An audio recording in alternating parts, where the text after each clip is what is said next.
Just kidding. That's not my IS300. That's my old 86 with the same exact Samsonas sequential that I just finished putting into my IS, so check it out. Can you downshift that or no? You could, but you shouldn't on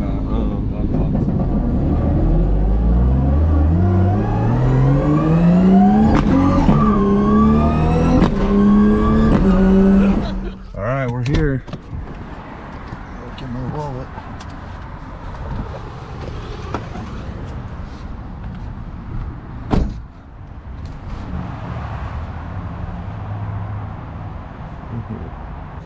Woo! Yeah. Where you can see the Pro. That's right. There, bro. It's all brand new pieces.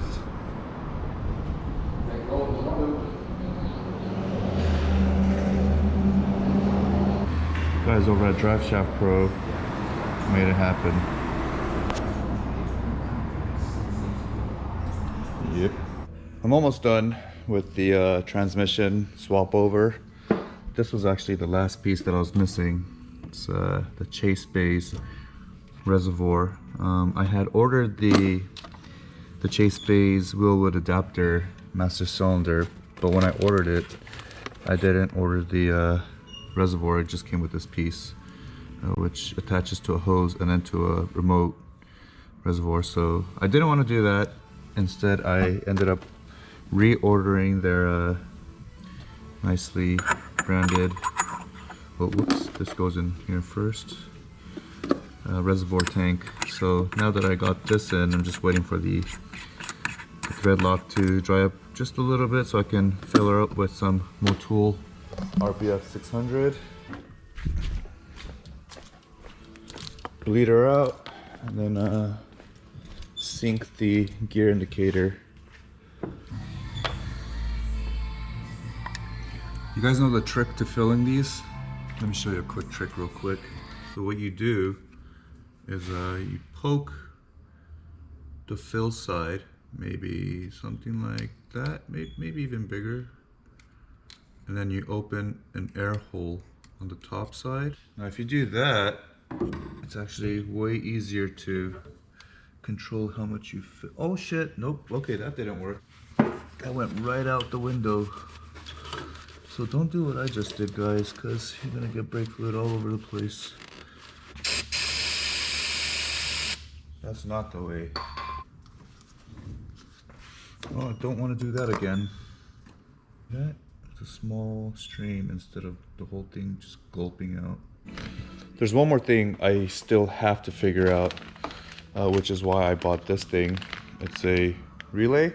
I don't know how the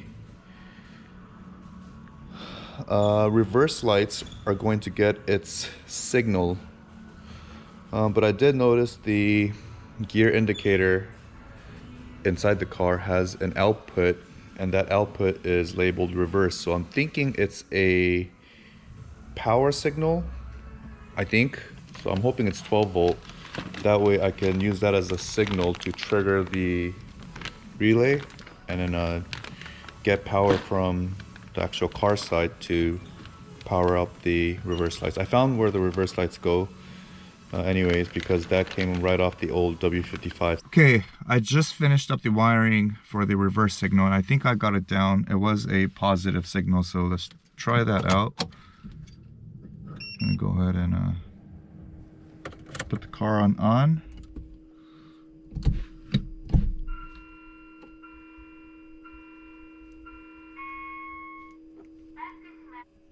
I also got this working.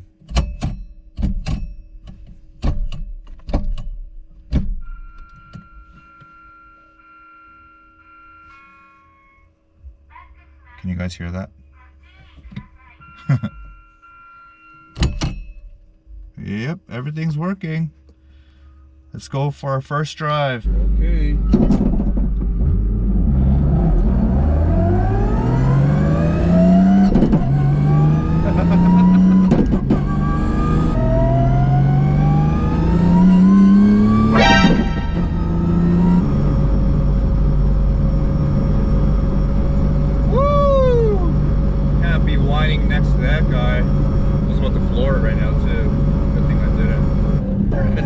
cops would say if they find a sequential dog box in a street car. Is that even illegal? I don't even know if that's illegal.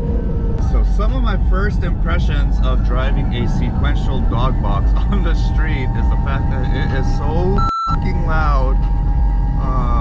And this is even after I swapped out the mount bushings, which were solid originally because it was on my race car, back to the rubber bushings that Paul at Fercomp sent me. He actually overnighted them for me, so thanks, Paul. But this thing is so whiny, it's crazy. I can barely hear my music. I'm pretty much, well, I'm not yelling, but I'm using loud voices just to get my point across. But is it worth it? Yes, it is so worth it. This transmission pretty much costs more than my car's value, so it may seem pointless and kind of dumb to some people, but hey, why not, right? I mean, I didn't have a second gear in the stock box. I didn't want to go with a 154 or a V160.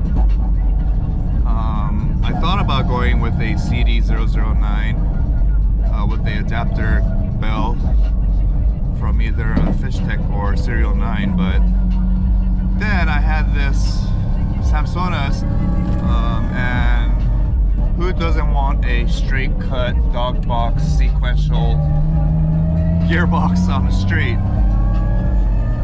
Because I wanted one, and now we have one. And this thing is so badass. I can't wait to get flat foot shifting activated because I'm still clutching in.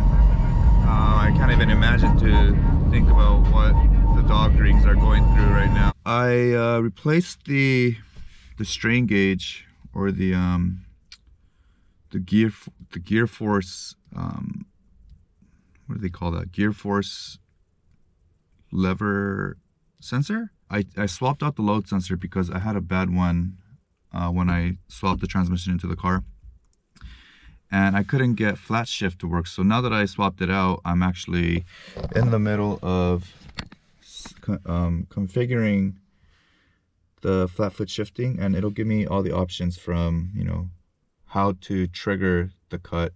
Obviously I'm using a gear force lever on a sequential setup, and then you can set it how it would end the shift cut. I tried to hook up the gear position indicator to the ECU, but I didn't know the actual wiring schematics from the gear position gauge that I have hooked up right here.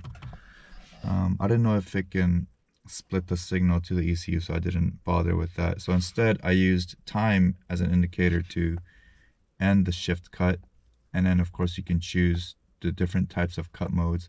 I have mine set to ignition cut, but can also cut the fuel if you don't want it popping and banging. But anyway, these are some of the settings that I'm still messing with. And yesterday, as I was driving around, I had a hard time getting out of first gear.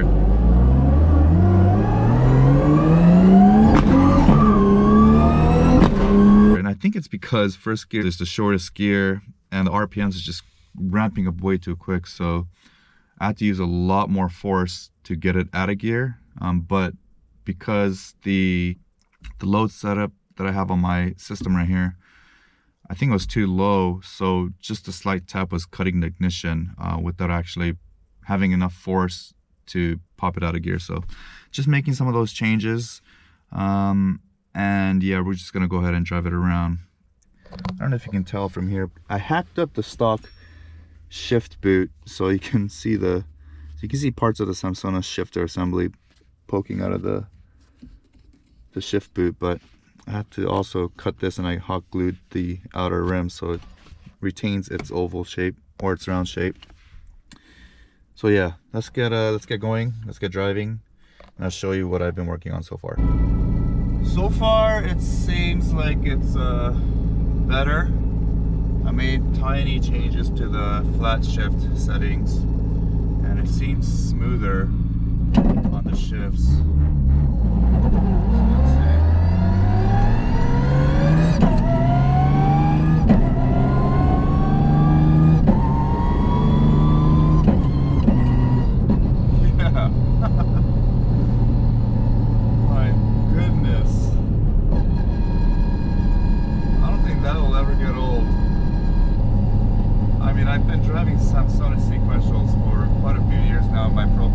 have it in a street car and to drive it around town is a whole different story. Let's try that again. Yeah, so I have the throttle, I think the throttle position threshold set really low, so even if I'm around 50% throttle, I can activate the cut. And my race cars, that threshold was higher at like maybe 45-50%, so that means I would have to be, you know, at 50% or higher to engage the shift cut. But for a street car, you know, I want to be shifting in low RPM, low throttle input. I'm not going to be flooring it everywhere, so I made that threshold really low, about 15% throttle, and even at 2000 RPM I can engage the cut. It feels pretty good, sounds good, drives good. I need to get an alignment. My steering wheel is not even pointing straight. I also got my drive shaft rebalanced by Armando over at Driveshaftpro because I had a small vibration on the highway at high speed. But then again, I feel everything pretty much on this car because I have solid bushings everywhere. I have the Serial 9 subframe bushings and the Serial 9 diff bushings, which are all solid. I also have solid engine mounts and now a solid transmission mount, so I had to kind of insulate the sound somewhere. But I felt pretty much everything, every vibration, even the slightest drive shaft misbalance, and it wasn't even off by much. He just basically shaved down some of the weights. Look at that, I just used the clutch because I'm so used to using the clutch, but I don't need to anymore. If you guys want a rough estimate on how much this setup would cost, and this is very rough, but I think it's going to cost somewhere around $15,000 to $18,000. Now at that point, the transmission alone is already 3 times, maybe even 4 times the cost